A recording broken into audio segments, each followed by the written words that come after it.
Vous êtes sur Enjoy Ken, la chaîne de formation et d'illustration.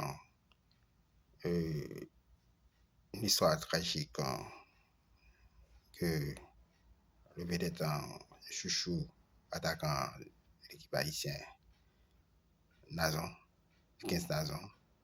Ça n'a pas été facile du tout pour l'attaquant sélection nationale là. Comme nous connaissons qu'il y a ça entre l'Iran, Israël et les États-Unis, c'est que Nazon n'a pas eu la chance vraiment pour traverser. Il a été au bord de l'avion et pendant 45 minutes, on n'a pas pu trouver l'Internet pour informer, pour parler à sa famille. Et ça, vraiment tragique ça a été tragiquement pour Nazon. Ça vraiment n'a pas été facile pour Nazon en ce temps, comme nous tous connaissons, qui a évolué en Iran, dans un club Iran. Nous allons faire nos plus suivants, plus de détails avec concernant Skagé, l'avion que nous avons été. Nous allons continuer à abonner à la chaîne, à la subscription, la chaîne Panoa, la chaîne d'information, ça, on nous suit. France 24 is a French public broadcast service. Posé celui de Dukens Nazon. Bonjour à vous, merci d'être avec nous. Vous êtes franco-haïtien, vous êtes footballeur de formation, vous êtes attaquant au sein de la sélection haïtienne, vous jouiez dans le club iranien Estéral. Merci de prendre quelques instants pour répondre à nos questions et faire part surtout de votre récit, de votre témoignage. Dukens Nazon, quand vous étiez en Iran, samedi matin, vous deviez regagner Paris, c'est un voyage prévu, vous êtes à bord de l'avion, mais juste avant le décollage, le commandant de bord prend la parole et vous dit que l'appareil ne décollera pas. C'était juste avant les premières frappes. Bonjour à tous, exactement, c'était juste avant les premières frappes. J'étais assez surpris puisque je parlais avec un ami à moi qui me disait félicitations d'une autre manière. Il m'a dit Dieu il t'aime. Moi je lui demande pourquoi tu dis ça. Il me dit parce que là actuellement je suis en Israël et l'alarme vient de retentir, l'alarme de guerre. Donc, tu as de la chance puisque tu vas décoller tout de suite, in extremis. Et moi, je lui dis, c'est cool, j'ai cru que j'avais de la chance. Et 10 secondes plus tard, le commandant de bord dit que tout le monde va descendre de l'avion, que les frappes venaient de commencer à Téhéran, à quelques kilomètres de là. Et là, dans ma tête, ça a switché directement. Je me suis dit que j'étais en mode survie. Il fallait que je quitte le territoire le plus rapidement possible. Vous avez entendu quelque chose lorsque vous étiez toujours à bord de cet appareil avant de quitter l'avion et le tarmac?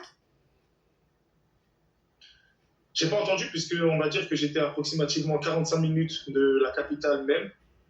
Du coup, c'est ce qui a fait qu'on n'a pas pu entendre les premiers bombardements. Par contre, à contrario, 1h30 après, le chef de la sécurité du club est venu nous escorter jusqu'à la ville de Téhéran, jusqu'au centre-ville. Et là, par contre, on a pu voir un bombardement qui était même pas à 100 mètres de notre véhicule lorsqu'on était sur la route avec mon coéquipier. On essaie de se mettre à votre place, vous êtes à bord de cet appareil, le commandant de bord vous dit que l'avion ne décollera pas parce qu'il y a des frappes, il y avait d'autres passagers à vos côtés, d'autres Français aussi. Est-ce que ça a créé une panique à bord de cet avion avant qu'il soit évacué? Qu'est-ce qui s'est passé à ce moment-là autour de vous? Oui, il y avait d'autres Français. D'ailleurs, juste derrière moi, il y avait le proviseur de l'école française de Téhéran, avec qui on était en train de converser juste avant le décollage. À ce moment-là, on pensait encore qu'on allait décoller. Et 2 minutes après, voilà, c'était la panique. Il y a des gens qui commençaient un peu à crier à l'arrière de l'avion. Il y a des gens qui se demandaient qu'est-ce qu'on allait faire. Il y en a même un qui m'a surpris, qui a quand même demandé au commandant de décoller, mais l'espace aérien était fermé. Du coup, les gens étaient pris de panique à ce moment-là.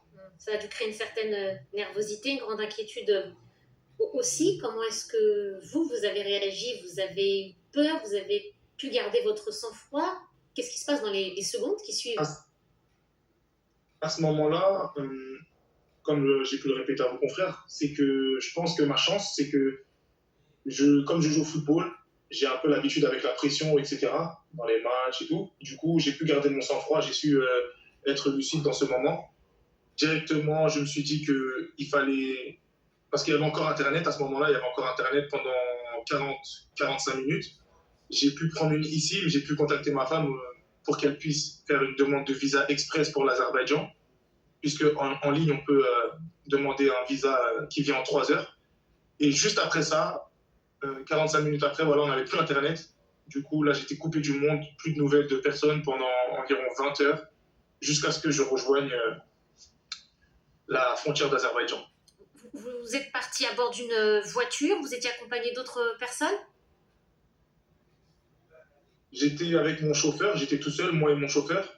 C'est un chauffeur qui a été attitré par le club. Du coup, ça fait toujours du bien d'avoir une personne qui est familière. Il est tous les jours avec moi et c'est une personne de confiance. On a fait approximativement 9h30 dans la voiture. Nous sommes arrivés à la frontière d'Azerbaïdjan à 4h30 du matin.